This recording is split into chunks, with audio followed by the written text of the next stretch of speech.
Hello everyone, Namaskar. So today I am going to teach you NCERT class 10 chapter number 7 control and coordination.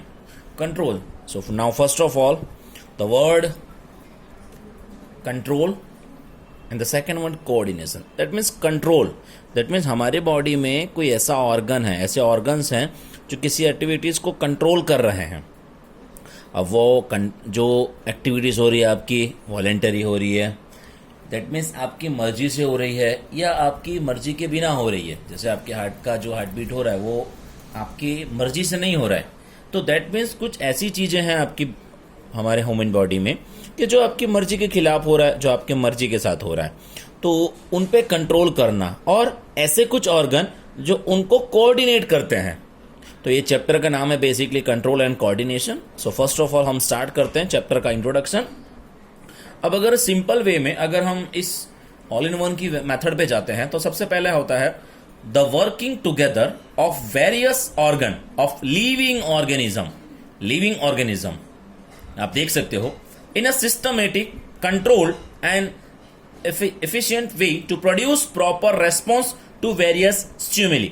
अब simple बच्चों, stimuli का meaning क्या होता है कि आप जिस एनवायरनमेंट में हो, आपके बाहर के एनवायरनमेंट में सडनली कोई चेंज आ रहा है, तो उस चेंज के खिलाफ आप कैसा बिहेव करोगे, कैसा रिस्पॉन्स दोगे. लाइक अगर कोई गर्म पानी का ग्लास रखा हुआ है तो वो हॉट वाटर है, तो आप उसके खिलाफ कैसे रेस्पॉन्स करोगे, आप उसे टच करोगे या नहीं करोगे. दैट मीन्स आप कैसा रेस्पॉन्स दे रहे हो. तो स्टिमुली का सिंपल मीनिंग होता है बच्चों कि आपके इन्वायरमेंट में क्या चेंज आया है.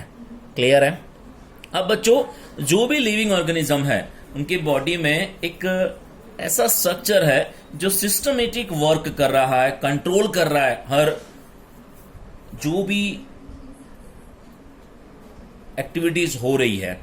अब सिंपल अगर मैं आपको ये बोलूं तो आप सिंपल लिख सकते हो control and coordination working of a body in a systematic manner. That means एक सिस्टम के साथ वर्क कर रहा है. ऐसा नहीं है कि किसी भी टाइम पे कुछ हो जा रहा है, एक सिस्टम के साथ वर्क कर रहा है. डाइजेशन हो रहा है, एब्सॉर्प्शन हो रहा है, वेस्ट मटेरियल्स बाहर आ रहा है. दैट मीन्स एक सिस्टम के साथ वे में जा रहा है. अब बच्चों सिंपल मैं आपको एक और बात बताऊं कि आपका जो बॉडी है वो बॉडी में हमारा बहुत ही कॉम्प्लेक्स सिस्टम होता है, बहुत ही कॉम्प्लिकेटेड, बहुत ही कॉम्प्लेक्स सिस्टम है. अब बच्चों उस हमारी बॉडी में दैट मीन्स ऐसे प्रोसेस हो रहे हैं हमारी बॉडी में जो बहुत ही कॉम्प्लिकेटेड है. उसको इजी वे में कैसे समझना, कैसे आपका डाइजेशन हो रहा है स्मॉल इंटेस्टाइन का, वो सब मैंने आपको पिछले वीडियोस में आपको बताए हुए हैं. तो हम आगे चलते हैं बच्चों.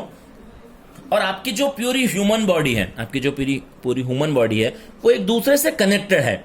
और जैसे कि आपने देखा होगा कि कोई क्रिकेट मैच में किसी में एक टीम वे वर्क करते हैं, तो वो कहीं ना कहीं एक टीम के वे में वर्क करते हैं. So all living organism have a well organise system. सभी के पास एक वेल ऑर्गेनाइज सिस्टम है which provide them with control and coordination. और वो उनको प्रोवाइड करते हैं किस तरह से कंट्रोल करना है, और कोऑर्डिनेशन दैट मीन्स किस तरह से उसके अंदर कोऑर्डिनेशन करना है, किस तरह से उस काम के करने के लिए हेल्पफुल बनना है. Due to the general principle, इस जनरल प्रिंसिपल से of body organism multi cellular organism have specialised tissue.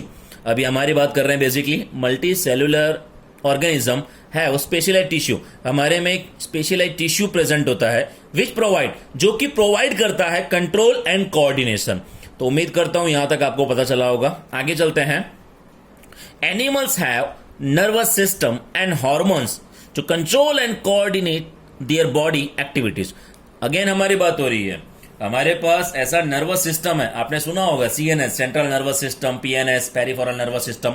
तो बच्चों हमारे पास एक ऐसा नर्वस सिस्टम है, हमारे पास ऐसे हॉर्मोन्स हैं जो आपकी बॉडी में हो रही एक्टिविटीज को कंट्रोल कर रहे हैं एज वेल एज कुछ इसमें कोऑर्डिनेट कर रहे हैं. दैट मीन्स मदद रूप है, हेल्पफुल है.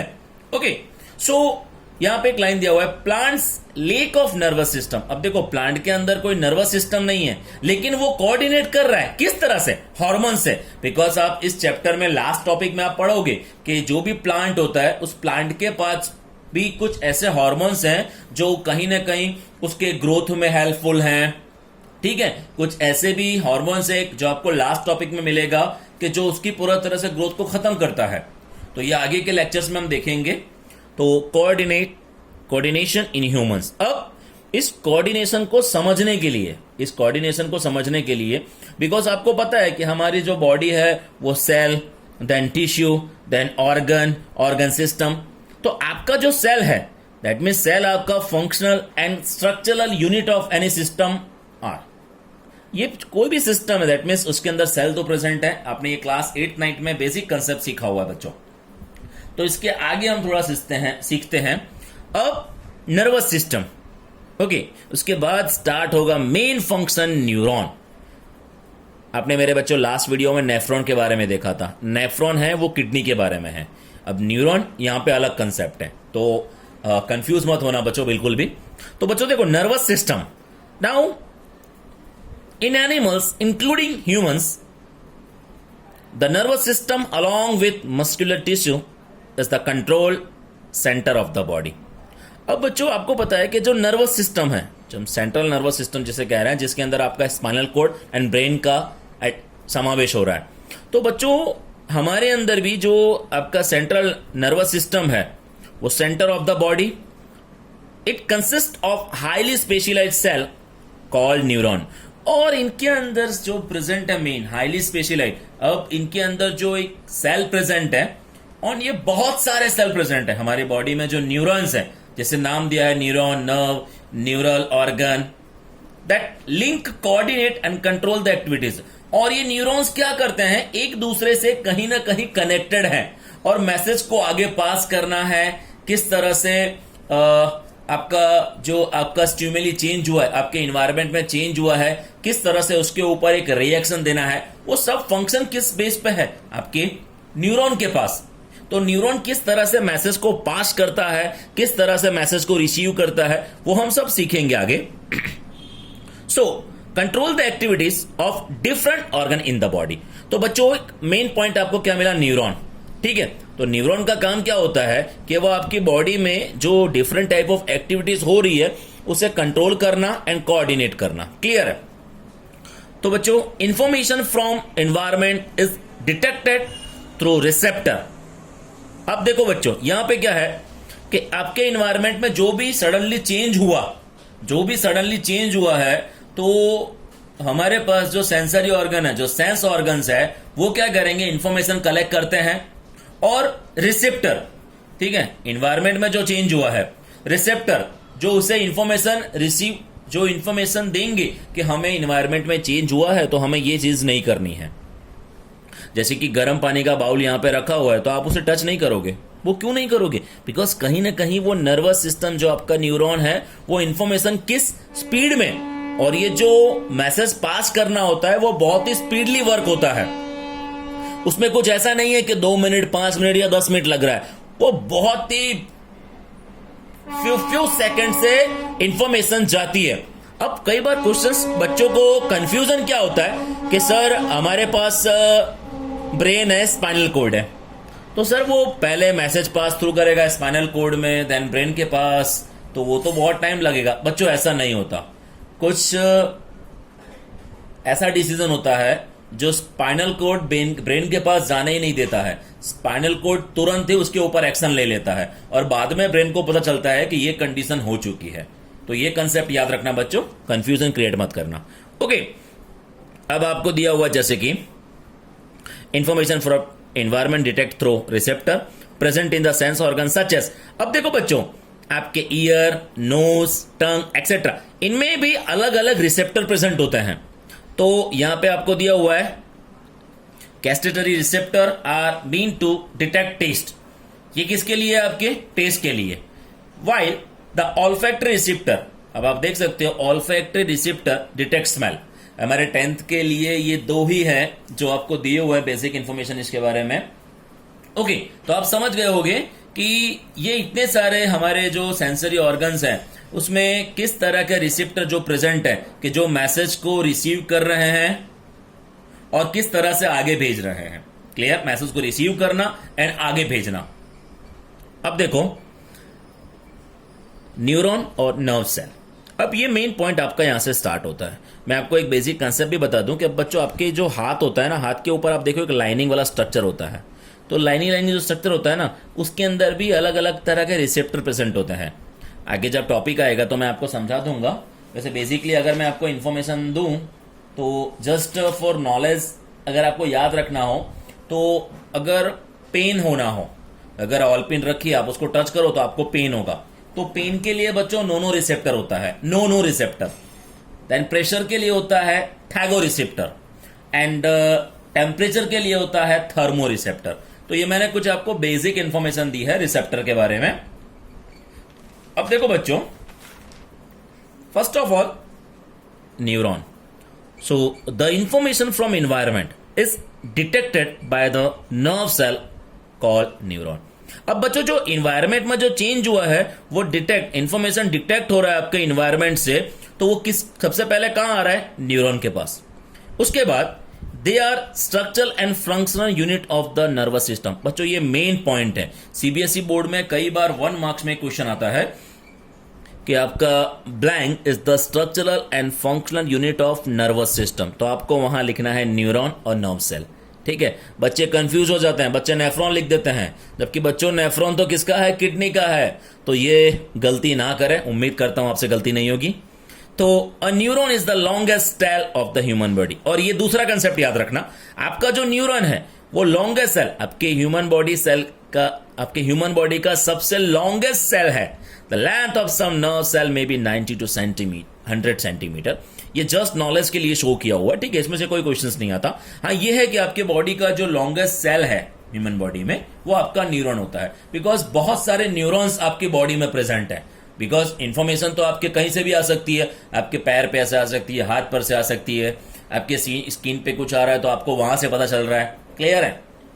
सो आगे, the nervous tissue is made up of network of nerve cell और न्यूरॉन्स। अब जो आपका नर्वस टिश्यू होता है वो किसका बना होता है? नर्व सेल का। These are specialised from conducting information through electrical impulse from one part to body of another. अब देखो बच्चों, इनका मेन काम क्या होता है कि ये लोग जो भी इन्वायरमेंट में चेंज हुआ वो इंफॉर्मेशन कलेक्ट करेंगे, पर उसको जब आगे भेजते हैं तो वो कुछ इलेक्ट्रिकल इंपल्स के थ्रू भेजते हैं। दैट मीन्स उसके अंदर मैं आपको ये समझाऊंगा कि आपका जो स्ट्रक्चर ऑफ न्यूरॉन होता है, जो न्यूरॉन का स्ट्रक्चर होता है लाइक दिस, मैं आपको बताता हूं, समझाता हूं, आप देख सकते हो।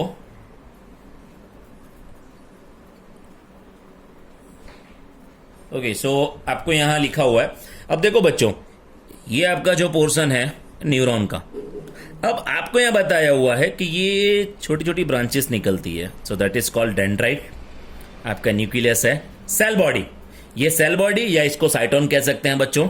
और आपको पता है कि यहाँ न्यूक्लियस और इसके पास यहाँ जो भी प्रेजेंट होता है इसे आप साइटोप्लाज्म कहते हैं। वो अपने 8th एंड 9th में पढ़ा हुआ है कंसेप्ट, ठीक है, तो मैं डिटेल्स में नहीं जाता हूं। अब बच्चों, मैसेज कैसे आता है, कैसे यहां से बाहर निकलता है, और कौन सा इसके अंदर केमिकल रिएक्शन होता है, और इनके बीच में जो गैप होता है वो मैं आपको डिटेल्स में समझाता हूं। तो सबसे पहले मैं आपको एक बेसिक कंसेप्ट बताता हूं। ये आपका डेंड्राइट्स है, न्यूक्लियस है, देन एक्सॉन है, ये नर्व एंडिंग है। अब बच्चों देखो, यहां से स्टार्ट हुआ तो ये डेंड्राइट है, ये आपका नर्व एंडिंग है, तो यहां से फिर क्या होगा? डेंड्राइट। लेकिन ये जो यहां जो आपको डेंड्राइट मिलता है, इन दोनों के बीच में एक स्पेस होता है। उस स्पेस को क्या कहते हैं मैं आपको वो भी ड्रॉ करके दिखाता हूं। यहां पे सबसे पहला बेसिक इंफॉर्मेशन इसका आपको मैं समझा देता हूं। ये एक्सॉन है। अब बच्चों, ये एक देखो माइलिन सीट दिख रही है आपको, ये जो ऊपर का पोर्शन होता है ना, इसे हम माइलिन सीट कहते हैं। और ये जो न्यूरॉन है वो मेड्यूलेटेड है। 2 टाइप्स के न्यूरॉन्स जो होते हैं उसमें फर्स्ट ऑफ होता है medullated and the second one is non medullated. तो जब आप बच्चों 11th में बायोलॉजी पढ़ते हो ना, तो इसके बारे में बहुत ज्यादा इंफॉर्मेशन आती है, तो वहां आपको समझाया जाता है मेड्यूलेटेड एंड नॉन मेड्यूलेटेड, दोनों में डिफरेंस क्या होता है, मैं आपको वो भी एक्सप्लेन कर देता हूं। ठीक है, तो बच्चों सबसे पहला यहां पे होता है structure of neuron of nerve cell. उसमें फर्स्ट ऑफ ऑल आपको ये बताया हुआ है सेल बॉडी और cyton. So it is the broad rounded part of the neuron. आप देख सकते हो ये जो सेल बॉडी है, जो पूरा पार्ट है वो आपका सेल बॉडी है। It is a central nucleus में बीच में न्यूक्लियस प्रेजेंट है, abundant cytoplasm and various cell organelles except centrioles. अब बच्चों सेंट्रियोल्स का मीनिंग क्या होता है कि जो वन टाइप ऑफ, आप ऐसा कह सकते हो तो कि promote cell division, that means further cell division ना होने दें। ठीक है, तो ये बेसिक कंसेप्ट है सेल बॉडी के बारे में, और आप इसको साइटोन भी कह सकते हो। ओके, अब देखो क्या होता है बच्चों यहां पे कि डेंड्राइट।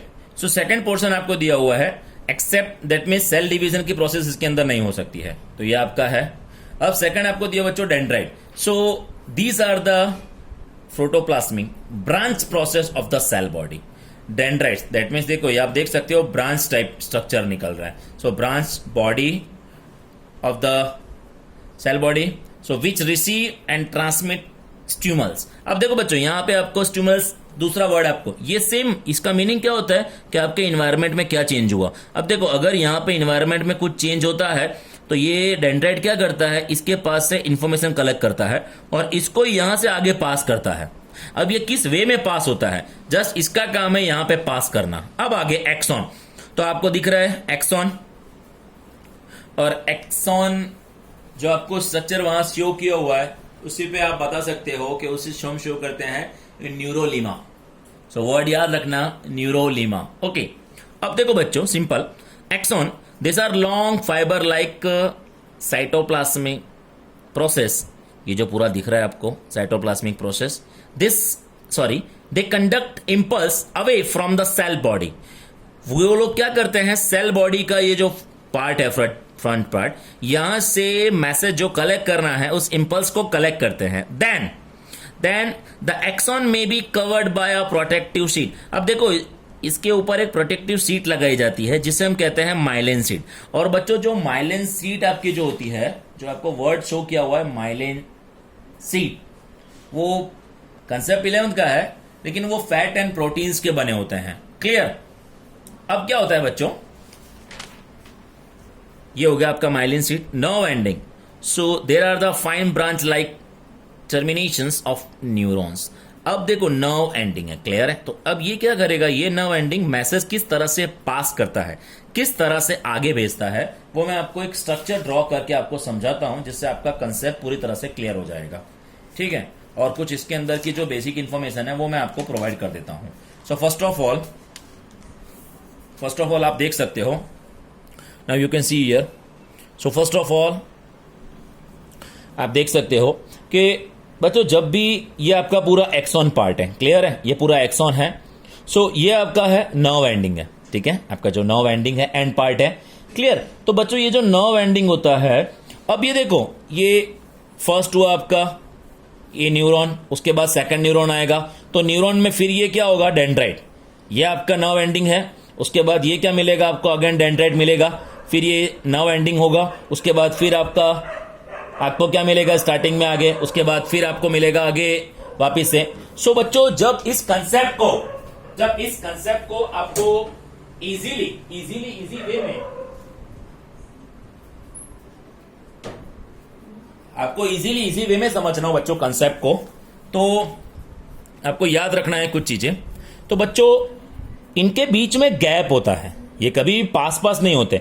तो इनके बीच में जो गैप होता है ना बच्चों, उसको साइनेप्स कहते हैं। ये वर्ड याद रखना, ये आपके क्लास 10th में नेम शो किया हुआ है, ठीक है, साइनेप्स। अब बच्चों इसके अंदर एक जो फ्लूइड होता है उसमें हम साइनेप्टिक फ्लूइड और आप क्लेफ कह सकते हो बच्चों, ये 11th का है क्लेफ, साइनेप्टिक फ्लूइड।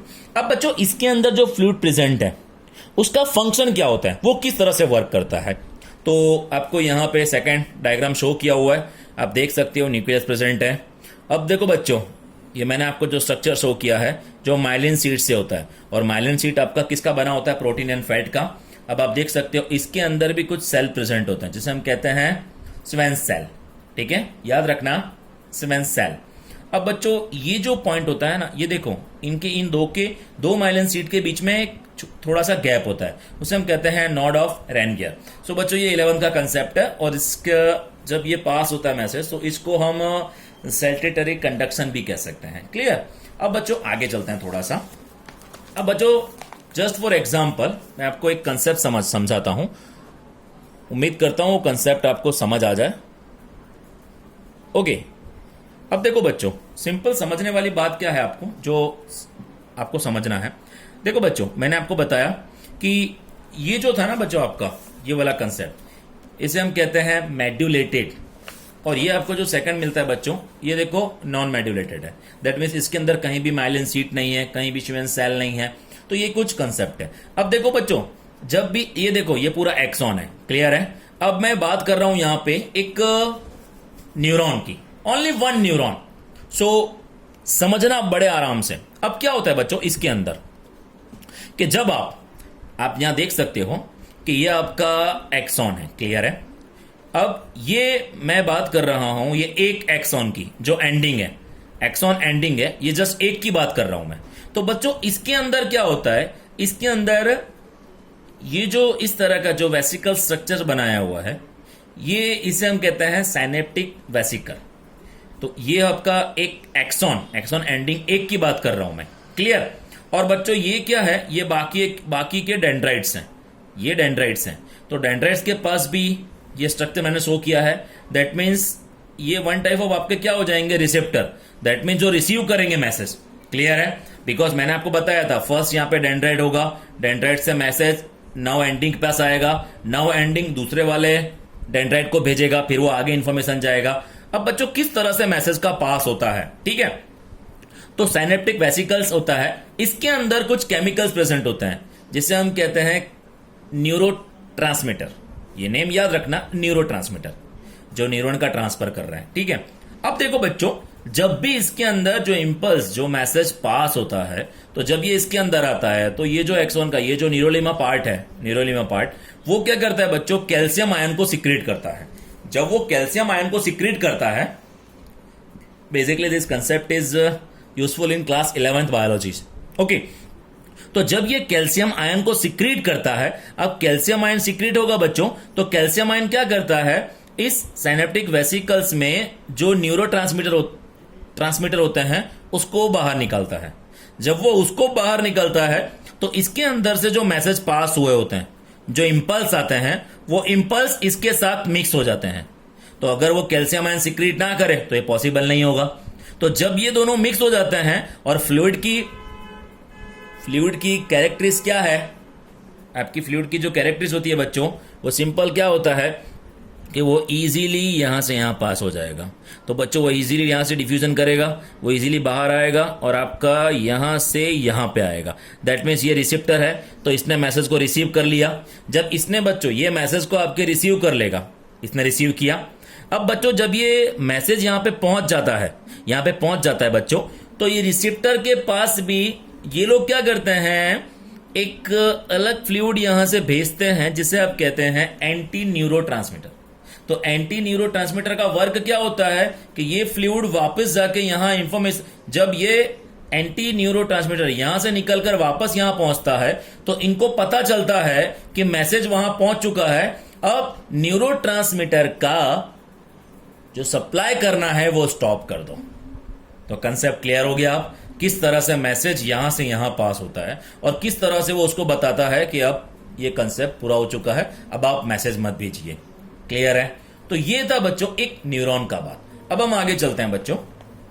अब आगे के कंसेप्ट में आपको दिया हुआ है, देखो यहां पे साइनेप्स के बारे में आपको बताया हुआ है, a small gap between two adjacent neuron where the nerve impulse pass from one neuron to another and one direction, ठीक है। एंड ये बच्चों स्पेशली ये यूनिडायरेक्शनल है। दैट मीन्स ये मैसेज लेके जा रहा है, फिर आगे जाएगा। अब देखो जैसे कि मैं आपको समझाऊं कि जस्ट सपोज यहां से आपका मैसेज जा रहा है एक डेंड्राइट से, और लास्ट में आपका यहाँ पे ब्रेन या स्पाइनल कॉर्ड जो है, तो आपका ब्रेन है यहाँ पे, तो ये डेंड्राइट हुआ, यहाँ से मैसेज जा रहा है, ये लास्ट में यहाँ, तो यहाँ लास्ट में मैसेज इसको मिलेगा। अब ये वापस यहाँ से डेंड्राइट से होते हुए वापस आ रहा है, तो यहाँ पे एक्सॉन प्रेजेंट होगा। दैट मीन्स ये यूनिडायरेक्शनल है, एक ही डायरेक्शन में आगे फ्लो करता है। ओके, उसके बाद आपको बच्चों जो मैंने आपको बेसिक इन्फॉर्मेशन समझाई वही बच्चों यहाँ पे आपको दिया हुआ है, ठीक है। Transmission of a nerve impulse, आप देख सकते हो बच्चों, आपको यहाँ पे लिखा हुआ है the transmission of a nerve impulse in a body has a general scheme of flow. एक जनरल वे में फ्लो होता है। किस तरह से होता है? All the information from the environment is defected by receptor sense organ. तो डेंड्राइट दैट मीन्स आपका जो रिसेप्टर है, जो इन्फॉर्मेशन कलेक्ट कर रहा है आपके इन्वायरमेंट में क्या चेंज आया, हॉट वाटर है, कौन सी कोई चेंजेस हुआ है. सो the information the information acquired at the end of the dendrite tip of a neuron cause a chemical reaction that produce an electrical impulse. अब मैंने आपको जैसा बताया कि केमिकली रिएक्शन होता है. अब केमिकल जो रिएक्शन होता है इलेक्ट्रिकल इंपल्स में जो कन्वर्ट हो रहा है, इलेक्ट्रिकल इंपल्स जो पास हो रहा है, this impulse travel from the dendrite of sensory neuron to its cell body. आपने देखा होगा कि सबसे पहले आपका इंफॉर्मेशन यहां पे आ रहा है, यहां से आने के बाद आपका यहां पे आ रहा है, देन सेल बॉडी, फिर आपका आगे पास हो रहा है. ओके, सो आप देख सकते हो. And then along to axon to its end, और एक्सॉन में पास होकर उसके एंड पे जाता है. क्लियर? उसके बाद बच्चों ये आप देख सकते हो न्यूरोट्रांसमीटर आपका यहां पे वर्ड दिया हुआ है. Okay, so this chemicals cross the gap synapse, और ये केमिकल्स क्या करते हैं, उस गैप में क्रॉस करते हैं, डिलीवर, और उस इंपल्स को डिलीवर करते हैं, आगे मैसेज पास करते हैं from neuron to other cell such as muscle cell और ग्लैंड. सो ये आपको एक पाथवे बताया हुआ है, दैट मीन्स किस तरह से स्टिमुलस, दैट मीन्स आपके इन्वायरमेंट में क्या चेंज हुआ. Now the first one is receptor, then dendrite, cell body, axon, synapse, then dendrite to other neuron, cell body, then various neuron, CNS, central nervous system, yes, okay, then dendrite to motor neuron. अब बच्चों हमें पता है कि हमारे body में जो आप क्लास 8 में आपने सीखा हुआ है, जो फर्स्ट वर्ड आपको मिला होगा सेंसरी, आपने सुना होगा शायद, आपको और कंसेप्ट 8-9 के याद होने ही चाहिए, नहीं याद है दैट मीन्स कहीं ना कहीं प्रॉब्लम है. Okay, so ignore the topics. So sensory that means जो कलेक्ट कर रहा है, मोटर दैट मीन्स जो उसके ऊपर क्या एक्शन ले रहा है, वो मैसेज पास कर रहा है, motor, then CNS, various neuron, वहां पे पहुंचेगा. ओके, सो आपको इस वे में बताया हुआ है. हम क्या करते हैं, इन्वायरमेंट में क्या चेंजेस हुआ, देन रिसेप्टर, ओके, रिसीव किया, सेंसरी न्यूरॉन, देन उसके बाद cell body, axon, synapse, other, then cell body again, various neuron, then CNS, dendrite to motor neuron, cell body, axon, effector. Effector जहां पे आपको effect करना है, जो चेंजेस हो रहा है, जैसे आपके पास अगर आपके सामने कोई आग जला के रख रहा है तो आपका हाथ वहां तक जा रहा है, लेकिन आपका हाथ वापस आ रहा है, दैट मीन्स वो कितने कम से कम टाइमिंग में इंफॉर्मेशन पहुंच रही है. या आप कोई ऑल पिन रखे हो, ऑल पिन पे आप उंगली रख रहे हो, टच हो रहा है, तो कितनी जल्दी से वो इंफॉर्मेशन आपके पास पहुंच रही है. क्लियर है? तो ये आपका कुछ आज का टॉपिक था. एक और कंसेप्ट है, ले लेते हैं. So neuromuscular junction, the point where the muscular fibre comes in contact with a motor neuron carrying nerve impulse from the central nervous system. देखो, अब बच्चों आपने कैपिलरीज के बारे में सुना है, आपको पता है कि स्मॉल आगे जाके स्मॉल पार्ट में वो कन्वर्ट होते हैं, डिवाइड होते हैं. ये आपका एक्सॉन है, मस्कुलर फाइबर, ठीक है, मस्कुलर फाइबर आपको शो किया हुआ है. ये आपका न्यूरोमस्कुलर जंक्शन दिया हुआ है, ठीक है, किस तरह से इंफॉर्मेशन पास करना है. कैपिलरीज ये पार्ट में डिवाइड हो रहा है, न्यूरोमस्कुलर जंक्शन है आपका, ये आप देख सकते हो फिगर में क्लियरली, ठीक है, ये आपको किस तरह से ये फ्लूइड दिख रहा है. The neuro transmitter for the transmitter of the nerve impulse from neuron to the muscular fiber released to the same way as impulse are transmitted across a synapse between two neuron. अब आपको मैंने सिखा दिया बच्चों, दो neuron के बीच में जो साइनेप्स, जो गैप होता है, उस गैप में किस तरह से इंफॉर्मेशन पास करना है. एंड जब वो मैसेज पास होकर वापस आता है, जब आपका मैसेज पास होकर आता है वापस, तो किस तरह से वो मस्कुलर पे एक्शन क्या हो रहा है, वो हम हमारे नेक्स्ट वीडियोस में देखेंगे. ज्यादा कंसेप्ट उस वीडियो में आपका क्लियर हो जाएगा. और ये आपका कुछ लिमिटेशन दिया हुआ है, जनरली एग्जाम्स में ये आता नहीं है लिमिटेशन, ऑल इन वन में दिया हुआ है आपको, तो आप ये बेसिक समझ सकते हो कि फर्स्ट आपको क्या मिलता है, the electrical impulse will reach only those cell that are connected by nerve tissue, not each and every cell in the animal body, ठीक है. And second is once an electrical impulse is generated in a cell and transmitted, the cell will take some time to reset its mechanism before it can generate and transmit a new impulse. अब एक बार जब कोई information collect हो गई तो वो brain के पास जा रही है, वो ब्रेन के पास पहुंचेगी, उसके बाद तुरंत आप कुछ चेंजेस कर रहे हो तो उसके बाद तुरंत वो दूसरी इंफॉर्मेशन आपके पास पहुंच रही है. सो बेसिक ये किस तरह से वर्क करता है मैंने आपको आज के वीडियो में आपको ये बताया. सो उम्मीद करता हूं आपको मेरा वीडियो अच्छा लगा होगा. सो हमारा नेक्स्ट टॉपिक में हम मिलेंगे. उस नेक्स्ट टॉपिक में मेरा टॉपिक रहेगा रिफ्लेक्स एक्शन, रिफ्लेक्स आर्क. तो उम्मीद करता हूं उसमें भी आपको ज्यादा कंसेप्ट क्लियर करा सकूं। सो तब तक के लिए stay home, stay safe, bye bye, take care.